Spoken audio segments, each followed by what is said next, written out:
All right. Hello, everybody. Thank you so much for joining me back here for session number 2 of our Bible study. Hopefully, you've taken a look at session 0, which was our foundation. And then session 1 covered Genesis chapters 1, 2, and 3. And then your homework, your assignment, was to study chapters 4 through 7. Okay. Hopefully you're also taking notes as we go so that you can go back and refer to some things as opposed to having to go back and reread it. That's something that I used to tell my students all the time is it saves you the time of having to go back and reread something if you're only going back to search. So if you have the notes, then that saves you the time of doing that. And it never hurts to go back and reread everything, but when you don't have time for that, it's better to have notes. And notes are good anyway because they help you to study the Word of God. All right, so your assignment was to read chapters 4 through 7. So let's just do a really quick summation of those chapters before we go into chapter 8. Pardon me if you see me looking around. I'm trying to spot what I believe is an insect in my presence. Okay, so in chapter 4, Adam and Eve had their first child, whose name was Cain. Then they had the second child, whose name was Abel, and both of them brought sacrifices to God. Cain's sacrifice was not accepted. Abel's was accepted. And Cain did not like that, so he basically took it out on his brother Abel. But before he did, God went to him and said, hey, what's going on? You know, you want to be careful about how you handle things and how you treat people, and the thoughts that begin here and manifest here, or begin here and manifest here, and then you begin to act out on it, because sin is lying at the door. So apparently Cain didn't listen to that. Cain decided, let me go have a talk with my brother.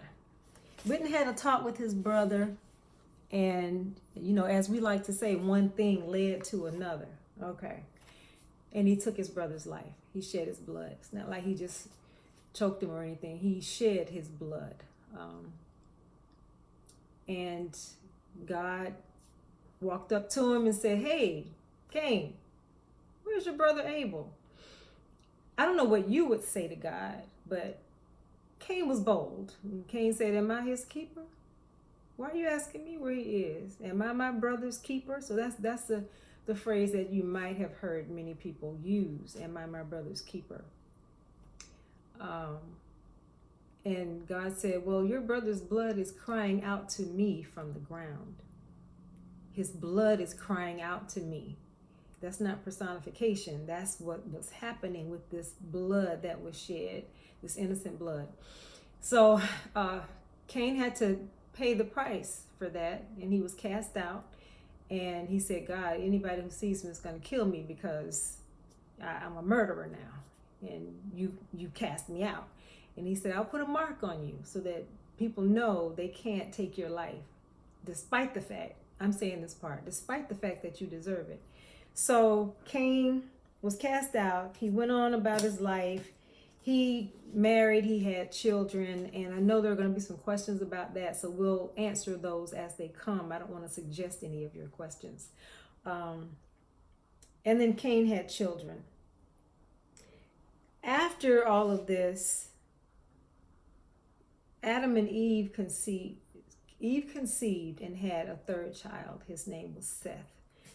And you'll notice as you read about these individuals, when the mother has a child, many of them would name the child and then say why they named them, what they named them, and some of us still do that. Some of us just name our kids to have a unique name, or to have a name that sounds good, or to have a name that we will associate with fame later on. But couldn't tell anybody what those names mean. So you're going to see that the people in here, when they name their children, if they have a say, they name them with a reason in mind, what it means. So Abel The word Abel means Nothing. Means nothing. And I was going to also share with you that there are people I know who name their children. You know them too. Mercedes, Diamond, and names like that. Anyway, when you name your children, think about what the meaning of that name is. I haven't met another Abel, thank God. But I have heard of a Lamangelo. Now I want you to just write that out and separate it at the end, put a space, and then write the rest of it. Lamangelo. His brother's name was Orangelo. All right. Then in chapter 5, we get the names of all these individuals, beginning with Adam. And he reiterates that he created us in his image, male and female.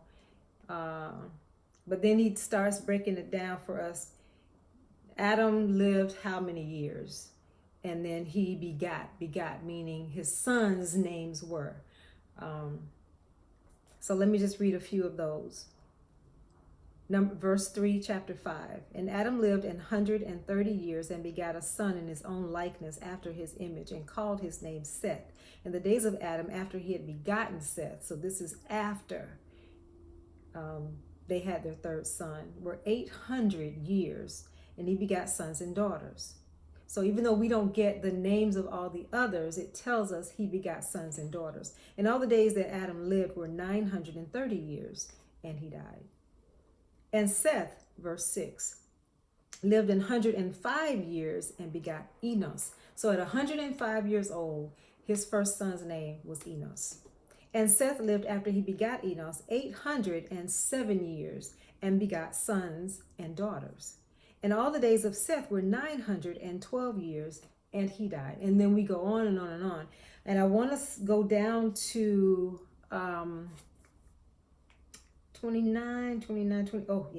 22. Let's go to verse 22. And Enoch walked with God after he begat Methuselah. Enoch, Methuselah.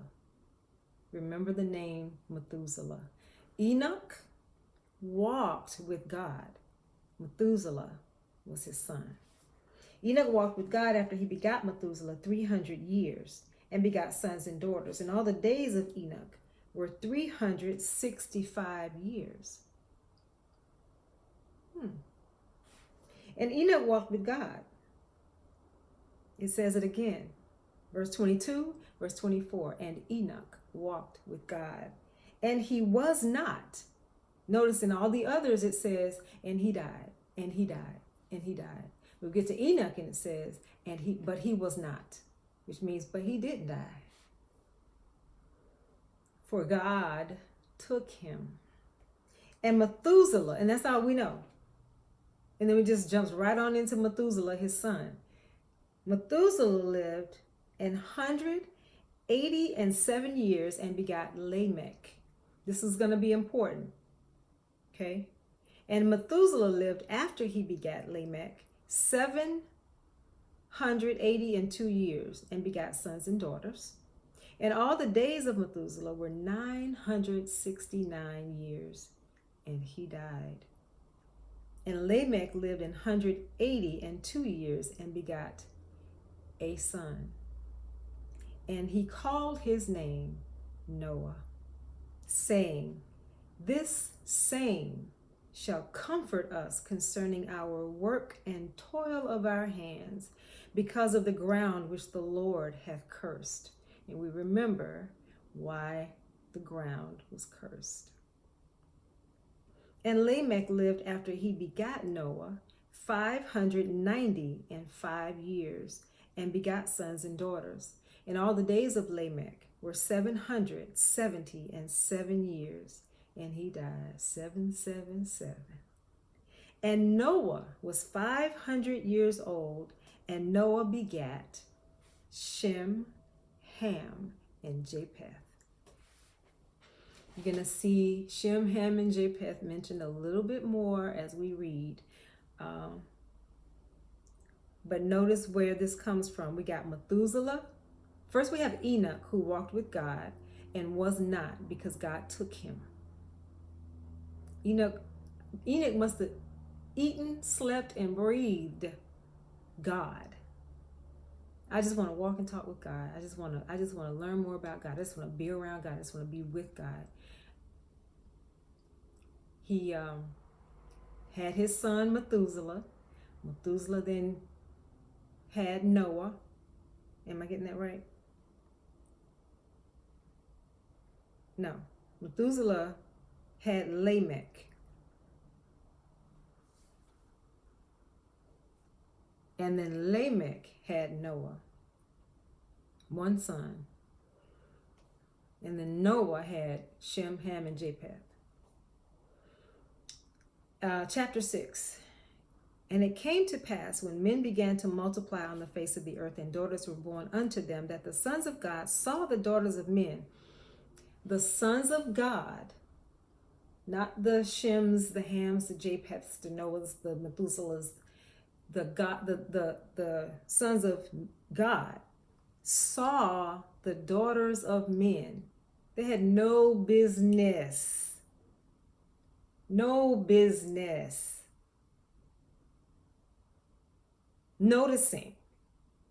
the daughters of men, but they did.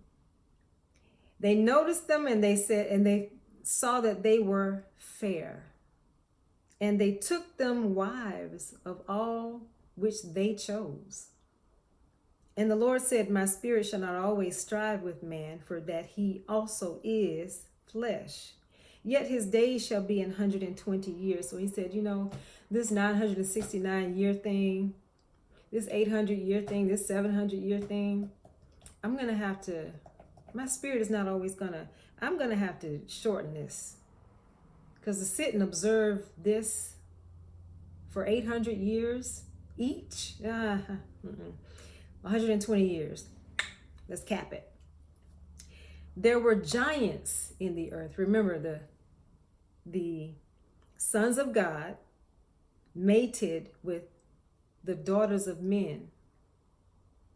And verse 4 tells us there were giants in the earth in those days and also after that.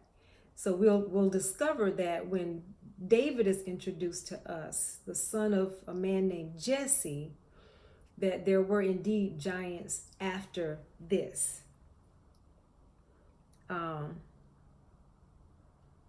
When the sons of God came in unto the daughters of men, when the sons of God came in unto the daughters of men, and they bare children to them, the same became mighty men which were of old, men of renown. Verse 5, and God saw that the wickedness of man was great in the earth, and that every imagination of the thoughts of his heart was only evil continually. Every imagination of the thoughts of his heart was only evil continually.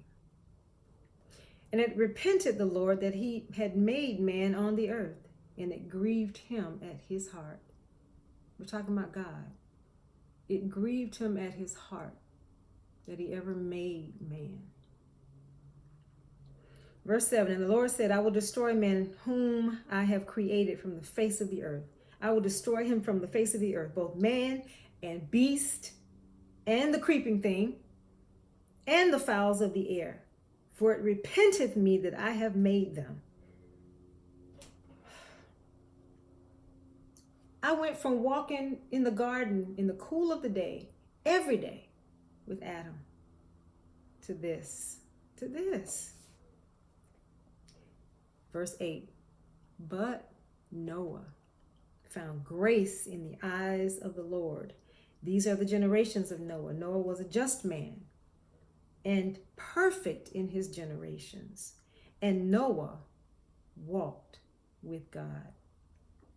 Walking with God is being in agreement with Him, understanding His will, matching your will with His, knowing that He is almighty and you are merely flesh, loving Him the way He loves you, appreciating Him, being thankful to Him, willing to obey whether He gives you an instruction or not, just always willing to be close to Him, to be led by Him, to be loved by Him, and knowing that He has your best interest at heart. That was Noah, that was Enoch.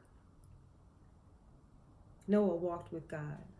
Verse 10, and Noah begat 3 sons, Shem, Ham, and Japheth. 11, the earth also was corrupt before God, and the earth was filled with violence. Corrupt and filled with violence. 2020, corrupt and filled with violence. And God looked upon the earth, and behold, it was corrupt, for all flesh had corrupted his way upon the earth. Oh, all flesh had corrupted his way upon the earth. You've forgotten your purpose. You're out there doing what you want to do. You don't even acknowledge God. Everything that's right, you do wrong. Every good direction, you make a bad direction. Every path that's laid out for you, you cover it up and create your own.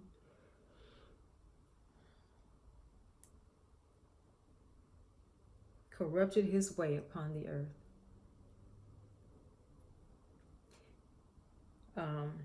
13, and God said unto Noah, the end of all flesh is come before me. He's telling Noah, the end of all flesh is come before me, for the earth is filled with violence through them. The earth is filled with violence through them. So whenever somebody asks you, the next time you see a post or a question, or somebody approaches you, or you read where they ask, why? If God is da-da-da-da, then why da-da-da-da? If God is a loving God, if God is a good God, if God cared about us, if God had any kind of compassion, why would he allow? And God said unto Noah, the end of all flesh is come before me, for the earth is filled with violence through them. And behold, I will destroy them with the earth. Them and the earth, just them with it. Erase, delete. We have will, we have choice. We have will, we have choice. We have will, we have choice.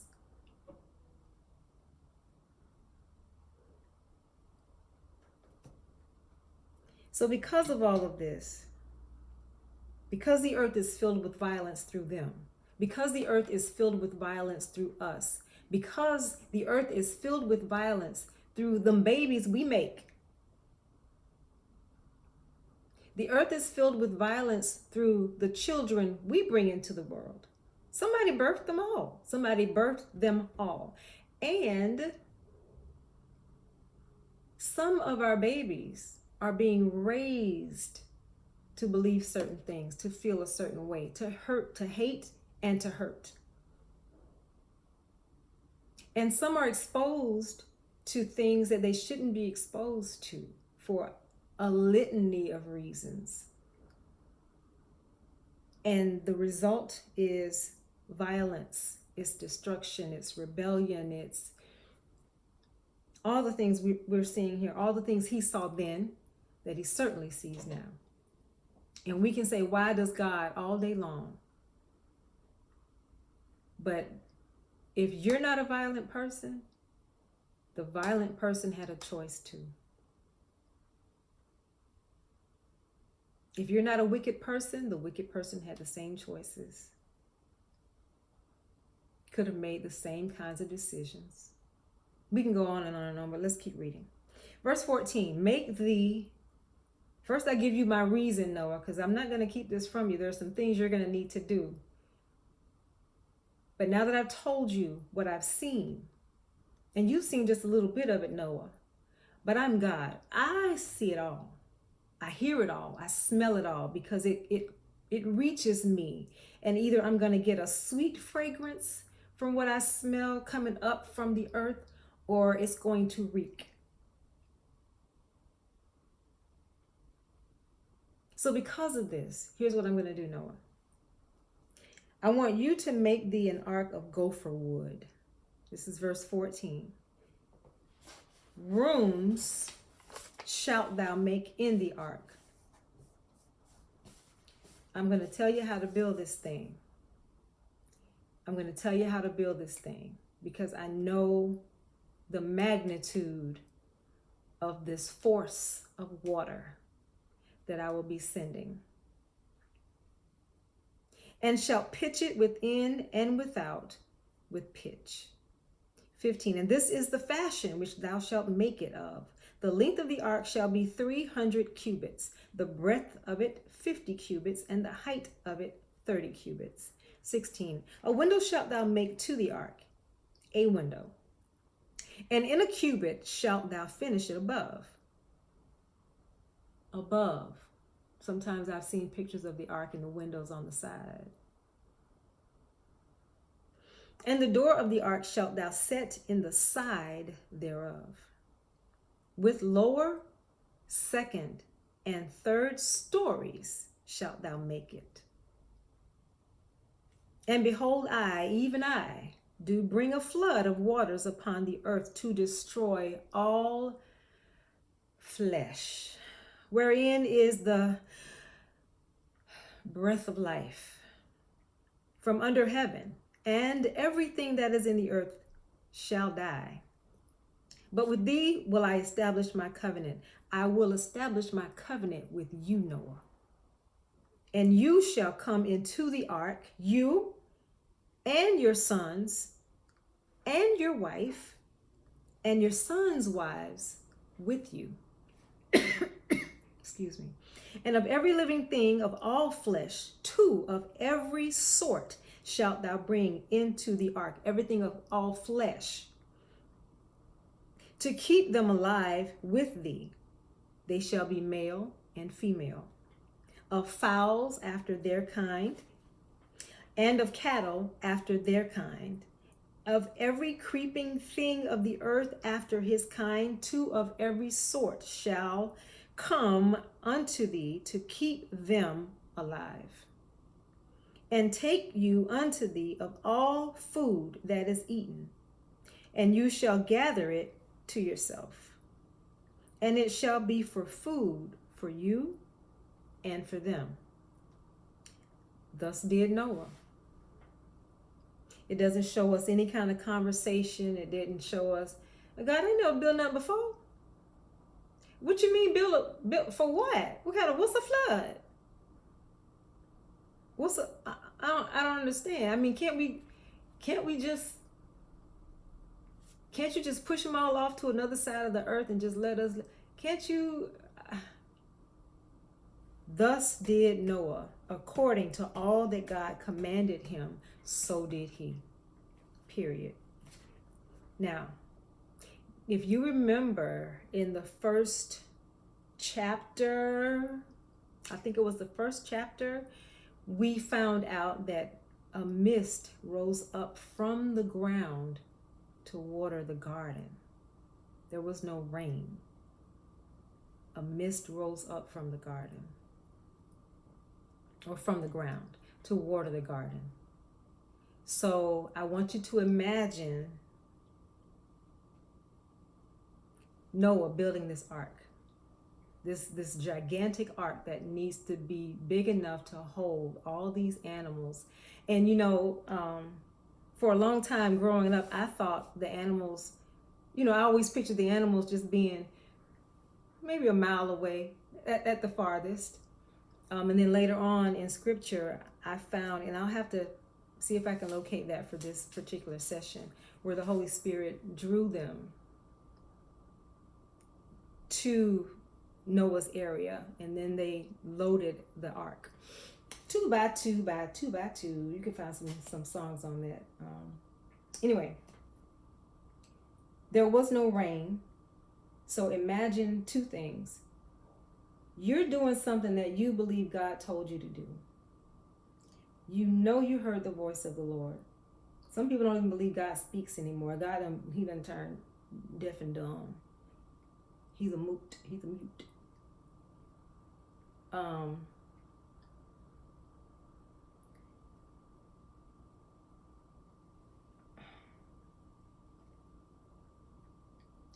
As he was building the ark, I'm sure his neighbors, I'm sure people came from far away to see the crazy man.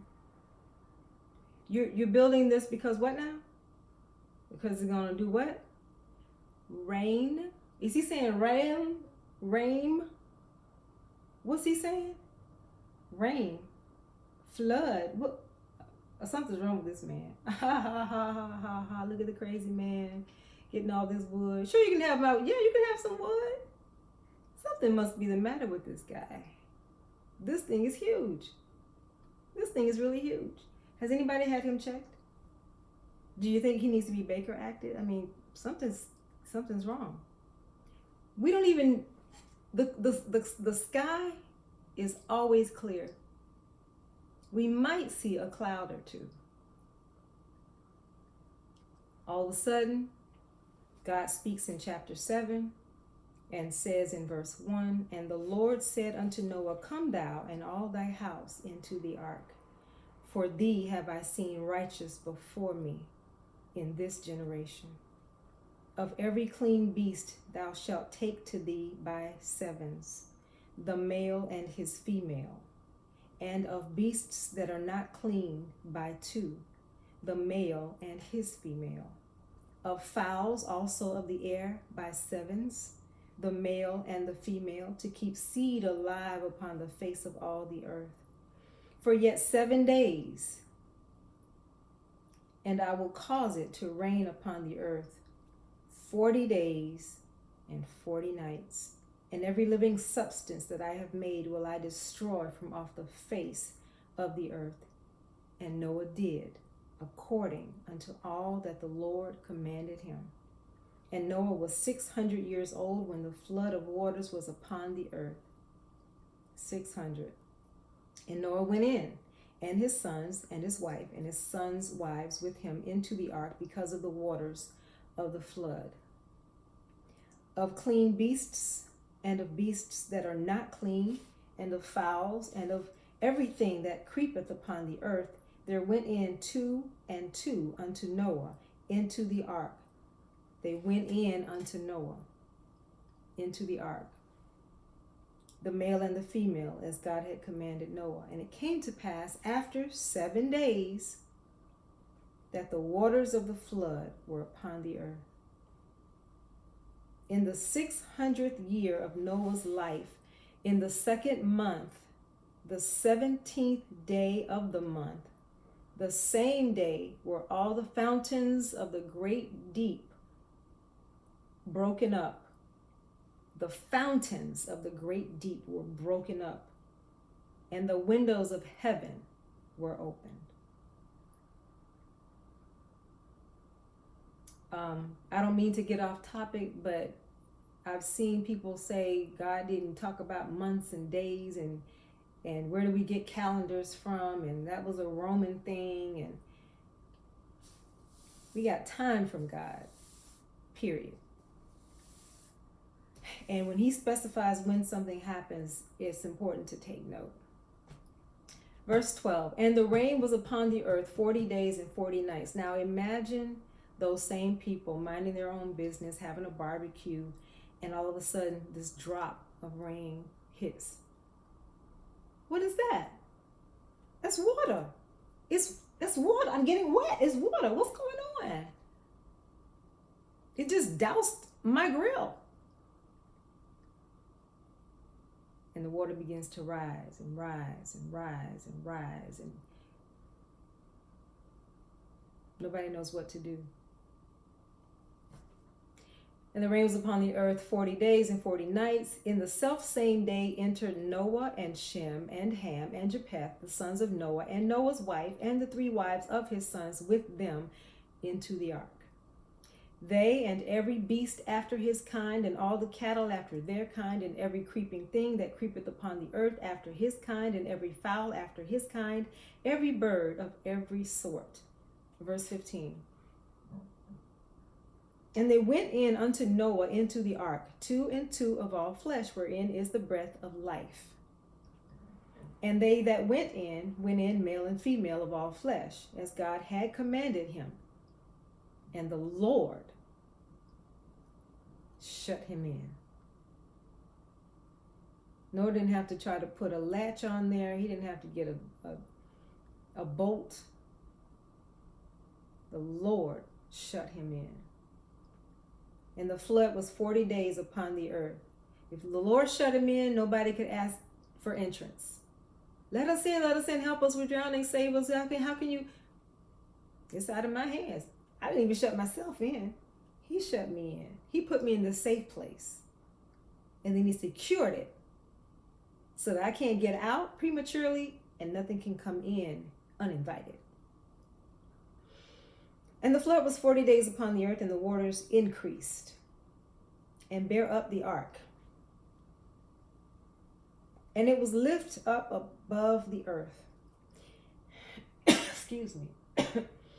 Verse 18, and the waters prevailed and were increased greatly upon the earth, and the ark went upon the face of the waters.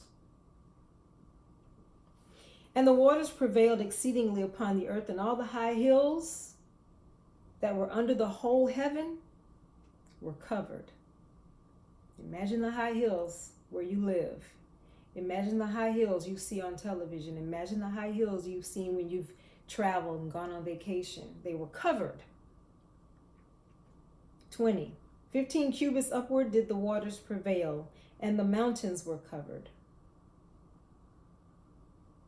Rushmore? Everest?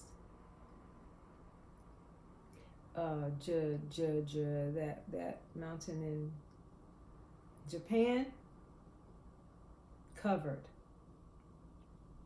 21, and all flesh died that moved upon the earth, both of fowl. Wait a minute, I can't.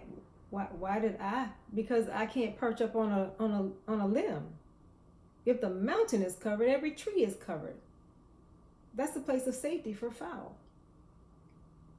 And of cattle, and of beast, and of every creeping thing that creepeth upon the earth, and every man, all in whose nostrils was the breath of life.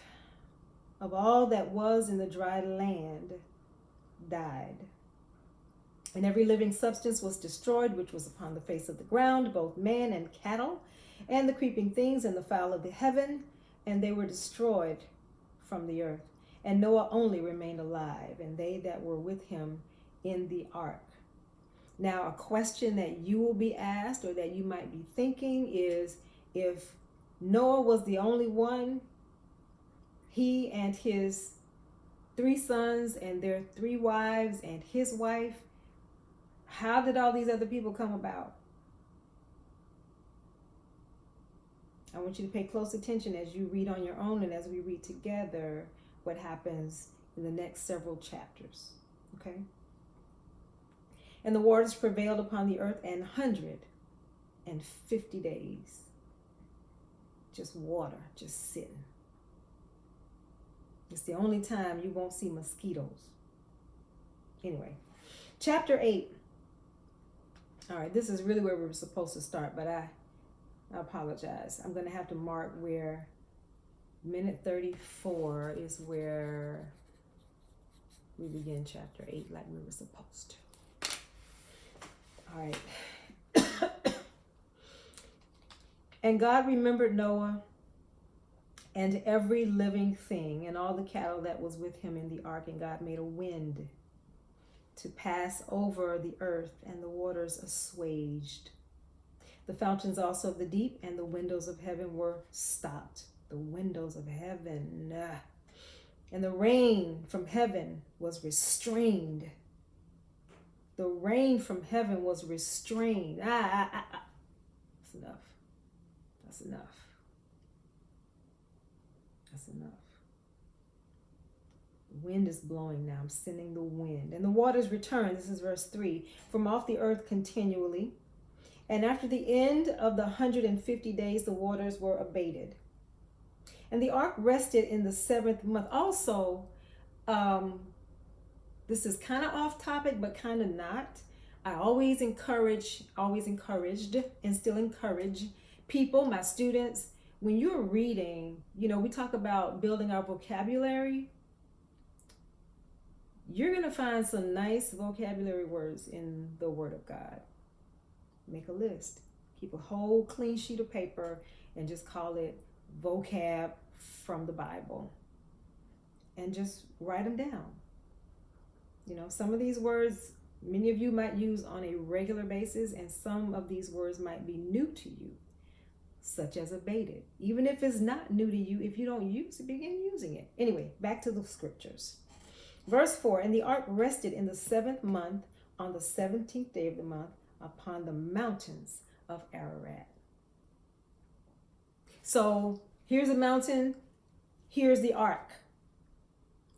And as the waters recede, as the waters are assuaged, as the winds are blowing, and the rain has been restrained, when the ark finally has something to rest on, after that water goes lower and lower, the first thing it rests on is a mountain. Mount Ararat. Think about the tallest mountain. All right, so it lands on Mount Ararat and it rests there for a period of time. Let's see how long. Verse 5.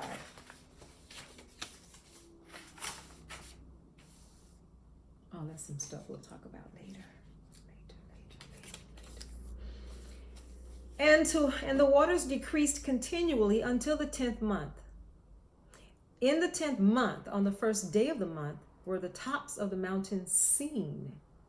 And it came to pass at the end of 40 days that Noah opened the window of the ark which he had made, and he sent forth a raven. All right, so keep track of this, and it's not a lot to keep track of, but he first initially sends out a raven. He sends the raven out in verse 7, which went forth to and fro until the waters were dried up from off the earth. Also he sent forth a dove from him to see if the waters were abated from off the face of the ground. But the dove found no rest for the sole of her foot, and she returned unto him into the ark, for the waters were on the face of the whole earth. Then he put forth his hand and took her, and pulled her in unto him into the ark. Excuse me. Verse 10.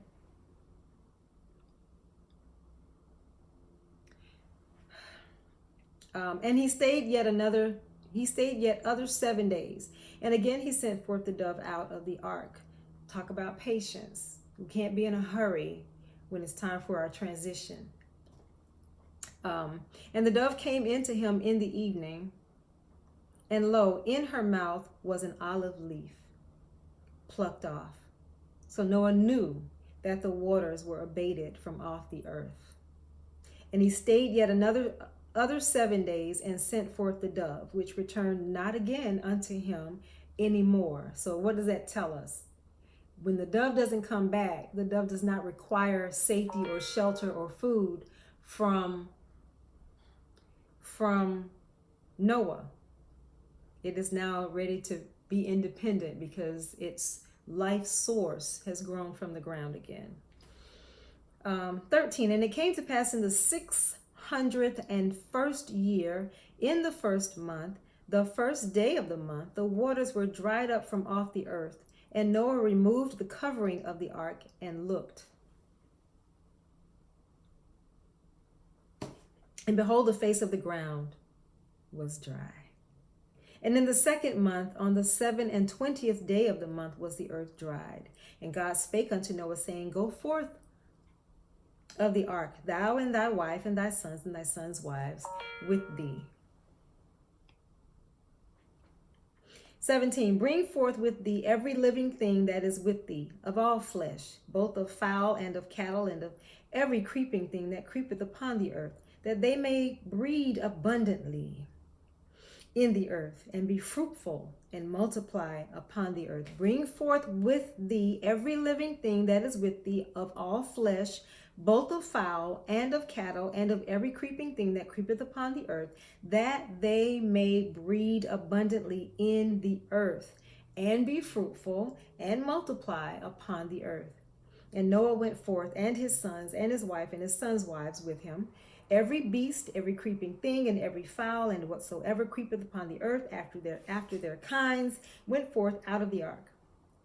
Verse 20. And Noah builded an altar unto the Lord. And you're going to see that a lot. When these folks are blessed, when they are thankful, when they're giving glory to God, when they're recognizing and acknowledging his grace and his mercy and his miraculous works and deeds, they build him an altar, a place to commemorate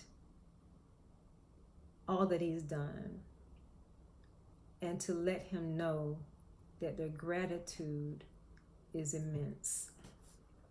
20, and Noah built an altar unto the Lord, and took of every clean beast and of every clean fowl, and offered burnt offerings on the altar. He offered it. I just want to offer something to you. This could never match what you've done. You could have just ended it all for every single one of us, but you saw in me enough of me to preserve me and mine.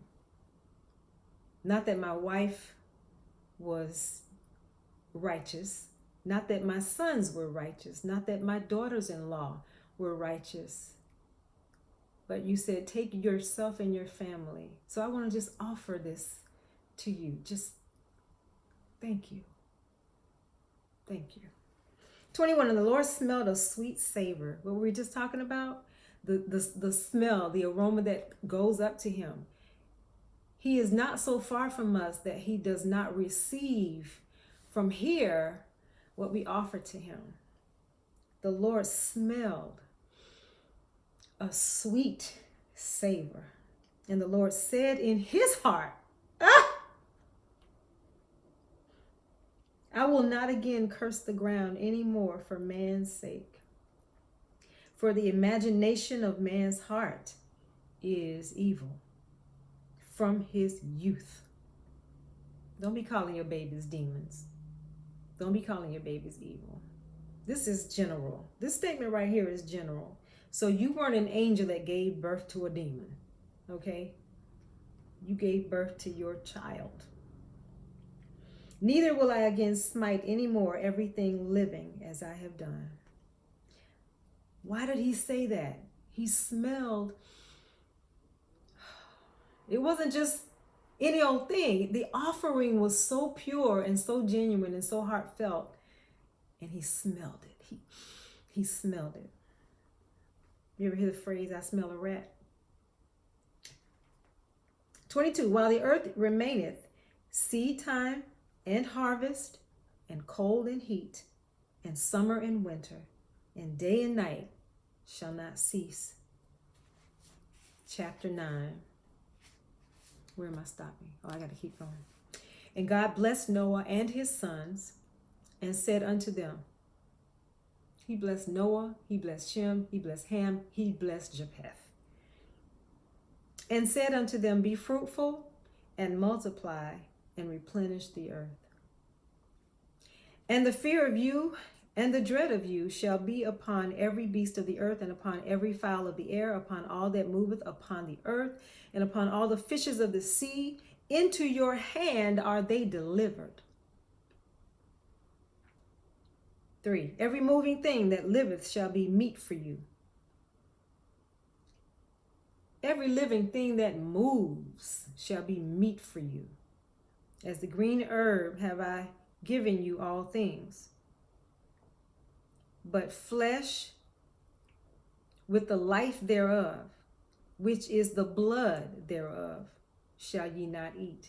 So if it's got, your life is your blood. It's that blood flowing through your veins. So anything, any living thing that has its blood in it, you are not to eat that. Real simple. 5, and surely your blood of your lives will I require. At the hand of every beast will I require it, and at the hand of man, at the hand of every man's brother, will I require the life of man. Whoso sheddeth man's blood, by man shall his blood be shed. Whosoever shed man's blood, by man shall his blood be shed. Follow that? Okay. For in the image of God made he man. 7, and you, be ye fruitful and multiply, bring forth abundantly in the earth. Be ye fruitful and multiply.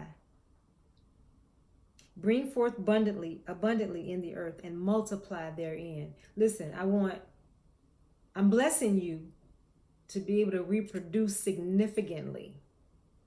And since you live so long, for us it's generations. After 50 to 70 years old, we're seeing generations. And it doesn't take that long to see it, because once you hit 25 or younger, sometimes older, you have your child, and then when that child is over, you're only in your 40s or your 50s, and there's another generation. So if you're living 120 years, it's not going to take long to be fruitful and multiply. And there's going to be this expanse and this spreading out of families. And then, all right, I think you get the idea. Be ye fruitful, multiply, bring forth abundantly in the earth, multiply therein. And God spake unto Noah and to his sons with him, saying, and I, behold, I establish my covenant with you and with your seed after you. So his covenant never goes, it's not like a contract that ends on a specific date. And with every living creature that is with you, of the fowl of the cattle, and of every beast of the earth with you, from all that go out of the ark to every beast of the earth. And I will establish my covenant with you. Neither shall all flesh be cut off any more by the waters of a flood. Neither shall there any more be a flood to destroy the earth.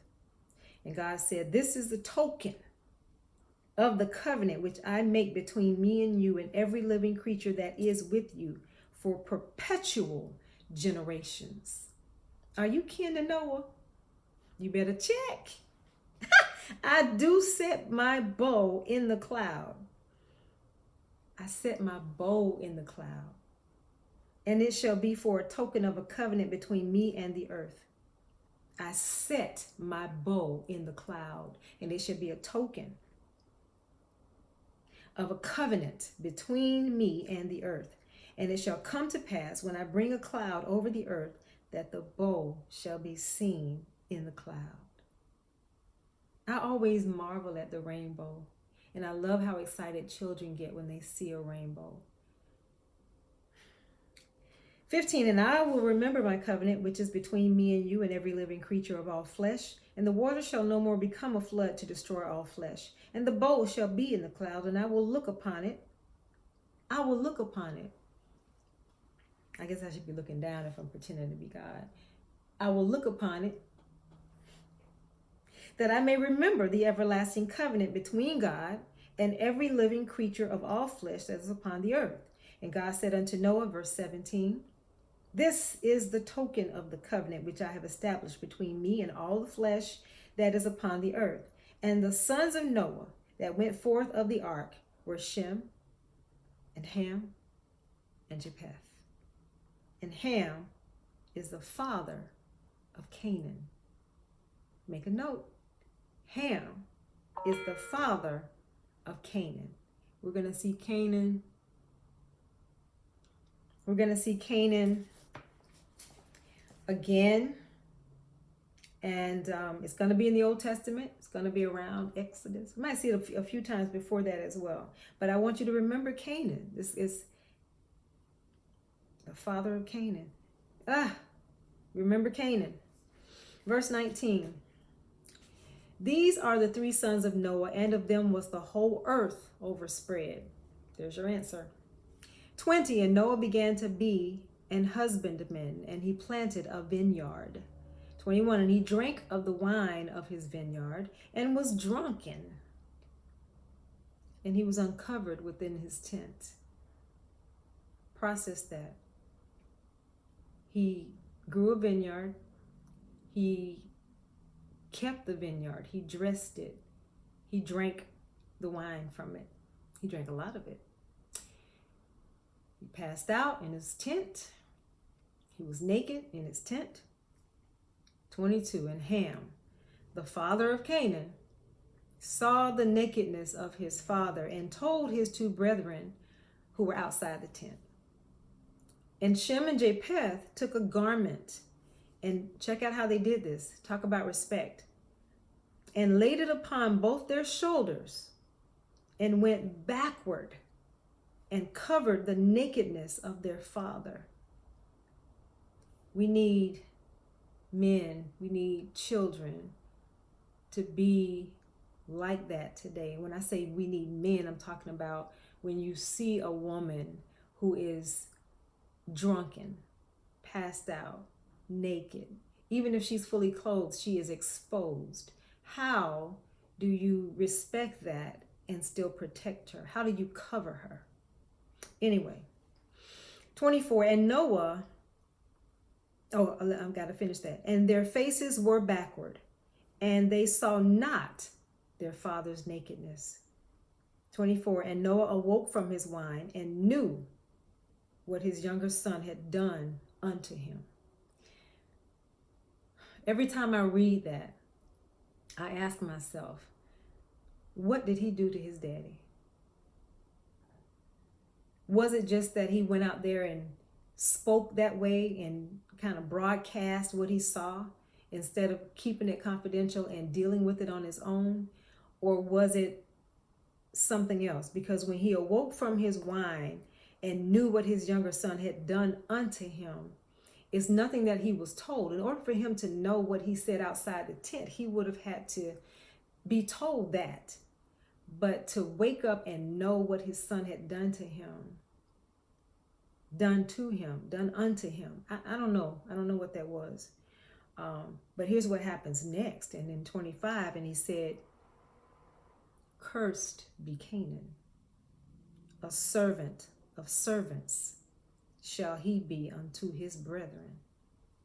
And he said, blessed be the Lord God of Shem, and Canaan shall be his servant. God shall enlarge Japheth, and he shall dwell in the tents of Shem, and Canaan shall be his servant. And Noah lived after the flood 350 years, and all the days of Noah were 950 years, and he died. I'm going to go ahead and read chapter 10. I was supposed to make it through 11 in an hour, but me and my pausing and commentary. Let's see. Chapter 10. Now these are the generations of the sons of Noah, Shem, Ham, and Japheth, and unto them were sons born after the flood. Sons were born to them after the flood. The sons of Japheth, Gomer, Magog, Madai, Javan, Tubal, Meshech, Tiras, and the sons of Gomer, Ashkenaz, Rephath, and Togarmah. And the sons of Javan, Elisha, and Tarshish, Kittim, and Dodanim. By these were the isles of the Gentiles divided in their lands. The isles of the Gentiles. Every one after his tongue, after their families, in their nations. So nations came from, that's just one son so far. And the sons of Ham, Cush, Mizraim, Phut, and Canaan. 7, and the sons of Cush, Seba, Havilah, and Sapta, and Ramah, and Septicah, and the sons of Ramah, Sheba, and Dedan. Number 8, and Cush begat Nimrod. He began to be a mighty one in the earth. 9, he was a mighty hunter before the Lord. Wherefore it is said, even as Nimrod the mighty hunter before the Lord. So even when they mention him, they use that whole phrase to describe him. Number 10, and the beginning of his kingdom was Babel, and Erech, and Akkad, and Calneh in the land of Shinar. So now we're talking kingdoms. The first time we hear the word kingdom mentioned. Out of that land went forth Asher, and builded Nineveh. Make a note of Nineveh. You're going to discover or Nineveh will be mentioned again in a different book in the Bible. Remember, Genesis is one book. Several books later, there's a book called Jonah. Okay? And that whole book is, the subject of that whole book is Nineveh. So remember Nineveh. Out of that land went forth Asher and builded Nineveh and the city of Rehoboth and Calah. And Resen between Nineveh and Calah, the same, is a great city. Excuse me. And Mizraim begat Ludim and Anamim and Lehabim and Naphtahim and Pathrusim and Casluhim, out of whom came Philistim and Caphtorim.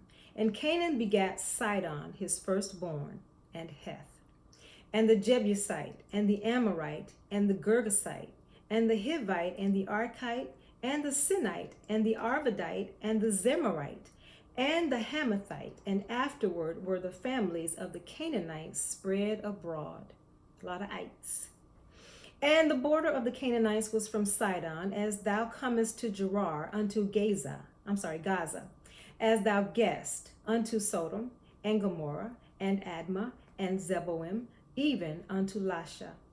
These are the sons of Ham, after their families, after their tongues, in their countries, and in their nations. 21. Unto Shem also, the father of all the children of Eber, the brother of Japheth, the elder, even to him were children born. The children of Shem, Elam, I'm going to pause. The children of Shem, Elam and Asher and Arphaxad and Lud and Aram. And the children of Aram, Uz and Hul and Gether and Mash. And Arphaxad begat Selah, and Selah begat Eber. And unto Eber were born two sons. The name of one was Peleg, for in his days was the earth divided. And his brother's name was Joktan. In his days the earth was divided. And Joktan begat Almodad, and Sheleph, and Hazarmaveth, and Jerah. 27. And Hadaram, and Uzal, and Diklah, and Obal, and Abimael, and Sheba, and Ophir, and Havilah, and Jobab. All these were the sons of Joktan. And their dwelling was from Mesha, as thou goest unto Sephar, a mount of the east. These are the sons of Shem, after their families, after their tongues, in their lands, after their nations. These are the families of the sons of Noah, after their generations, in their nations, and by these were the nations divided in the earth after the flood. All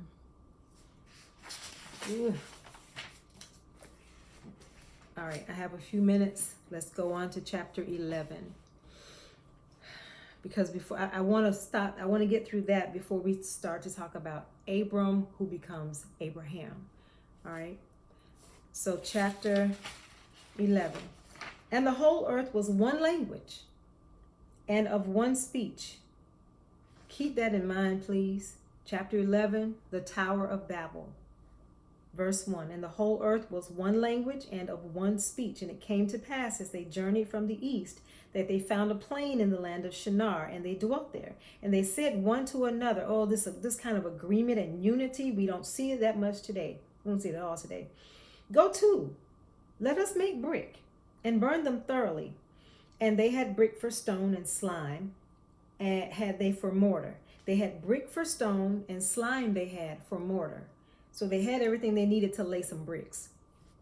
4. And they said, go to, let us build us a city and a tower, whose top may reach unto heaven, and let us make us a name, lest we be scattered abroad upon the face of the whole earth. And the Lord came down to see the city and the tower, which the children of men builded. So he's looking around. He said, let me go down here and check out what they're doing, because they're just singing songs and all in unity, just working and working and working. I don't hear any strife. I don't hear any confusion. And that thing's getting higher and higher. So verse 6, and the Lord said, behold, the people is one, and they have all one language. And this they begin to do, and now nothing will be restrained from them, which they have imagined to do. So what does that tell us? If we put our minds to something and we decide we want to do something good and we want to work together and we're of one accord, one mind, in agreement, nothing that we imagine is impossible. Anyway, verse 7. Go to, let us go down, and there confound their language, that they may not understand one another's speech. Communication. You've seen it, you've heard it. Communication is so critical, so key. It is the major breakdown of marriages. It's a breakdown in the classroom. It's a breakdown in all relationships. It's a breakdown in the workplace if you don't have effective communication. So God said we need to go down here and insert some Francais and some Espanol and some Arabic and some Geechee and some Creole. Okay. So the Lord scattered them abroad from thence upon the face of all the earth, and they left off to build the city. So they left that alone. They abandoned the project. Therefore is the name of it called Babel, because the Lord did there confound the language of all the earth, and from thence did the Lord scatter them abroad upon the face of all the earth. These are the generations of Shem. So it's now that we've gotten that has happened, now we're going to talk about Shem. Okay. Shem was 100 years old and begat Arphaxad 2 years after the flood. Okay. And Shem lived after he begat Arphaxad 500 years and begat sons and daughters. So he had 500 years to reproduce, to multiply, to be fruitful, to replenish. All right. And Arphaxad lived 35 years and begot Salah. So at 35 years old, he had his first child. That wasn't rare. That wasn't common back then. Anyway, 13. And Arphaxad lived after he begot Salah 403 years and begot sons and daughters. And Salah lived 30 years and begot Eber. And Salah lived after he begot Eber 403 years and begot sons and daughters. So after we find out how old they are when they have the first child, and then how many more years they live. But in the course of that time, they've had more babies. Okay.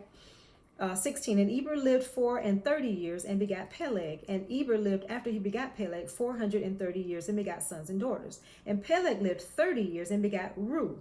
And Peleg lived after he begat Ru 209 years and begat sons and daughters. And Ru lived 230 years and begat Serug. And Ru lived after he begat Serug 207 years and begat sons and daughters. And Serug lived 30 years and begat Nahor. And Serug lived after he begat Nahor 200 years and begat sons and daughters. And Nahor lived 29 years and begat Terah. And Nahor lived after he begat Terah 119 years and begat sons and daughters. And Terah lived 70 years and begat Abram, Nahor, and Haran. Terah lived 70 years and begat Abram, Nahor, and Haran. 3 sons. Now these are the generations of Terah. Terah begat Abram, Nahor, and Haran begat Lot. You're going to see more of Lot. So that's Haran's son, which makes Lot Abram's nephew. Got it? And Haran died before his father Terah in the land of his nativity, in Ur of the Chaldees. Haran died before his father Terah. He died early. He died young. And Abram and Nahor took them wives. The name of Abram's wife was Sarai. And the name of Nahor's wife, Milcah, the daughter of Haran.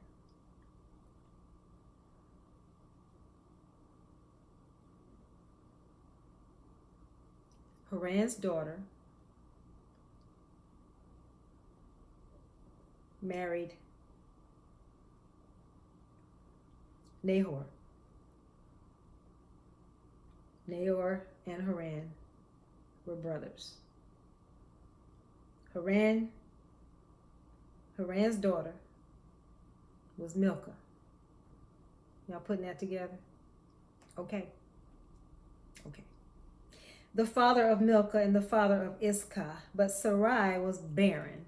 She had no children.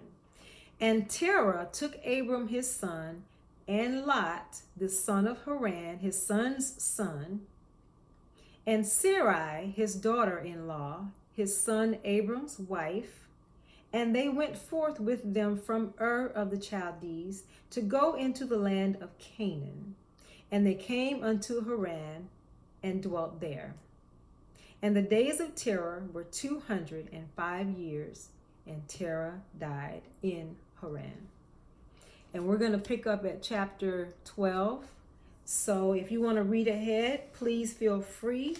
I think you will find chapters 12, 13, we're going to do 12 to 18. So please, if you have the time, and I pray that you do, go ahead and read those chapters. And then just so you know, 1, 2, 3, 4, 5, 6, 7. I'm planning to break this up into remaining 7 sessions so that we can wrap up Genesis. And then I want to lay a little bit of a foundation for Exodus, so you understand how Genesis ties into what we see happening in Exodus, who these people are and how they're connected to the folks in Genesis. And then from there, I think we'll be ready to just bounce around the Old Testament and the New Testament, because there's some things we do need to talk about. But it's important to get the foundation first. And I think I believe that's where we are. We're laying a foundation. We're understanding who these folks are that came before us, way, way, way before us, long, long, long before us. So do some studying on your own. Ask some questions. I notice when I watch videos and I see the comments, I see that a lot of the questions are answered or comments are responded to, but then some of them are missed. If yours is critical and you don't see an answer, please make sure you message me. So I'm gonna start providing other ways to contact me, or another way to contact me, so that those critical questions can be answered. All right, you all take care. Continue to stay in the Word. Continue to pray for understanding, and begin to walk out the Word. You will see connections in here between your own life, yourself, your attitudes, your way of thinking, your decisions, and some of the things that we discover in here. Yeah. Pretty soon we're going to get to another crime that's been committed. We've already seen murder. So, and if you read on your own the first assignment, you saw that Cain's son committed a crime. He took a life, just like his daddy. I don't want to say just like his daddy, but he took a life, as did his daddy. So anyway, take care. Please don't forget to like, subscribe, hit the notification bell so that you know when there's another one. I'm attempting to get one in here every week so that you have time those other days to study on your own and to prepare for the next one. Give me time to respond to some questions and comments. I've said it before, I'll say it again. Make sure all comments are kept respectful. And make sure you're considerate of other people. Even if somebody comes in here and they say something negative, or they start the name calling or whatever, that maybe they're just angry. The word troll, I mean, if you're a human being and that's how you're behaving, you're not a troll. You just need to behave yourself, plain and simple. Times are critical, and we don't have time to be attacking one another, you know. Let's just do better. All right, take care, and I will see you next time on my channel. We will be going into 12 through 18. Ciao.